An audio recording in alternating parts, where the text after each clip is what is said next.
Okay, time for a little hoax hate.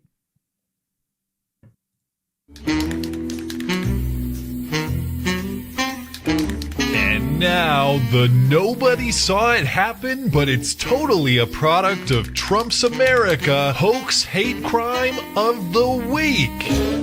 Ah, shit, it's backwards. You think they'll notice? What's your old neck of the woods in Parkland, Washington, south of Seattle and Tacoma? The garage door of the home of a 65-year-old black woman has been defaced with the N-word and a command that she leave town and move away. You get out of here. Pierce County deputies received a call at 7:45 a.m. this morning for vandalism on 117th Street in Parkland and arrived to find the N-word and a demand to move out emblazoned on the garage door of the home of 65-year-old Valinda Williams. Although Williams said she'd prefer not to be on camera, she told me that she's still shaken up to learn that someone targeted her home. Pierce County Sergeant Darren Moss says it's surprising to see this kind of hate speech displayed in one of the more diverse neighborhoods in unincorporated Pierce County. Maddie Barkin lives across the street, and she says she was shocked to see the hateful message, but it also reminded her of a hard reality that can emerge even in a diverse neighborhood. No matter where you go in America, you can be exposed to something like this. But I'm not going to let this make me move. If I move, it'll be for other reasons. It won't be for that.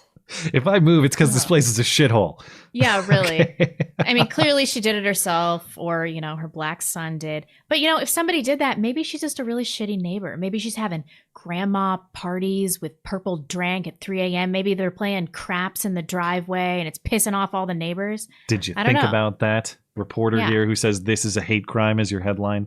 Exactly. Just to avoid any confusion, the woman who is speaking there is a neighbor. She's not the woman who's allegedly targeted. Oh, really? Yeah. Oh, I was confused. But the lady that was targeted was black, right? That's what's reported, but she won't appear on camera. My statements stand. I was curious what they meant by, it's weird this happened in such a diverse neighborhood. So I did look it up, and it's not as drastic as I thought. Parkland is 12% black, which is, right in line with the national average. But in terms of Washington, that's actually triple the black population of Washington overall. Washington is only 4% black. This particular community is 12% black.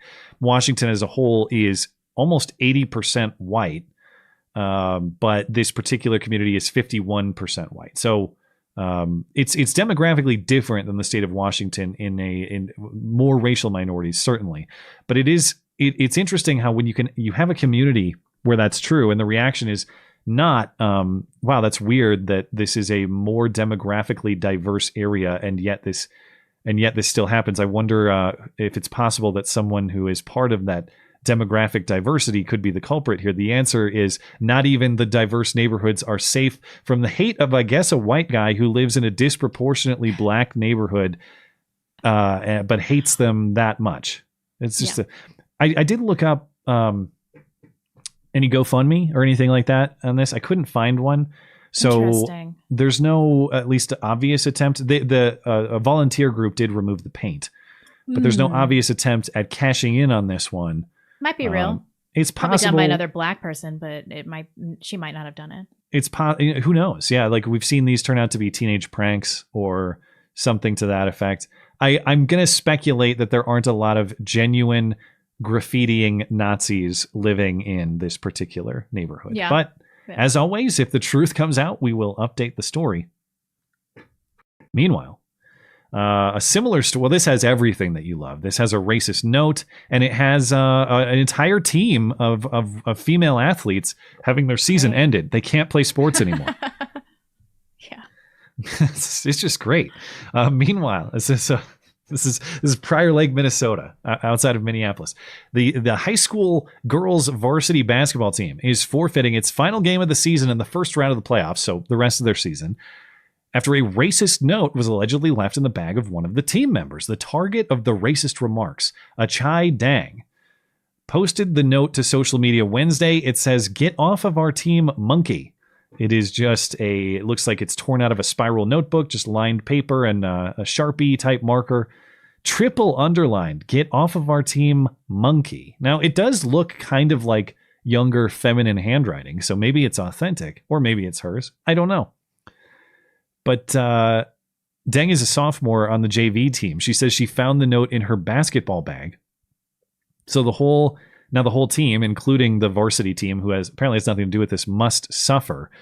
The school is interviewing team members and reviewing surveillance footage to see who may be behind it. But it's not just that their season is over. Now the Prior Lake varsity girls basketball head coach, Damandi Johnson, who is black, resigned. Did he? His statement says he will never sit down to racism and will always stand up for those who look like him, even though he's now sitting down because of alleged racism. But I think his thinking is that he won't be associated with what is now a racist institution of this school in Prior Lake. I mean, does she look like a monkey? I don't know. She's a high school girl. I'm going to leave her alone on that one. She's got strong monkey features, but there are white people that look like monkeys too. Hey, George Bush is the most monkey-looking man I've ever seen in my life. All right. He's white. All right. That's true. Very chimpy, George Bush. Very chimpy. I'm just saying that chimpiness is not, it has some correlation with race, but it's not all or nothing. It is not the exclusive property of any particular group. Yeah, there are some chimpy jungle Asians too. Let's be clear. Yeah. Okay. Where was I? You knocked me off course. Deng issued this statement. Oh no, after the coach resigned, Deng, the girl who is making this accusation that she found this note or making this claim, she says she issued another statement. She says, "I'm not hurting from the fact that I got called a monkey, but I'm hurting because it was people that I loved and respected the most. To the person who left the racist note, she said, I love them and I hope you find decency in your heart to change the way you think and the way you see people." That's how you know it's fake, because she would have gone all black chick crazy on her and like ripped out her weave or whatever. Although she's saying it was a white person. So ripped out her beautiful blonde natural hair. Yeah. Instead of being like, I forgive you and I just want to understand what black high school chick has ever said that in the history of mankind? But in this case, she's talking about an abstract person. She's not talking about a specific person. So the freak out opportunity never presented itself. Okay, you're right. She's saying to the person out there who did this, I love you and I forgive you. Very convenient virtue signaling opportunity. But there's not a specific person that she's talking to yet. So anyway, just whether it's transgender biological men out competing you, or whether it's getting your season abruptly ended because of what is probably hoax, or at worst, this is one of those things where it's like, okay, if a high school girl actually did this, not good. Discipline at the school, fair enough. Who cares? But why is this like a borderline national news story? Why is this so significant? And why does it have to end the season for a dozen plus other girls who had nothing to do with it? Yeah. But it's a rough time to be a female athlete, and I suppose that's the way it should always be, huh? Yeah. Yep.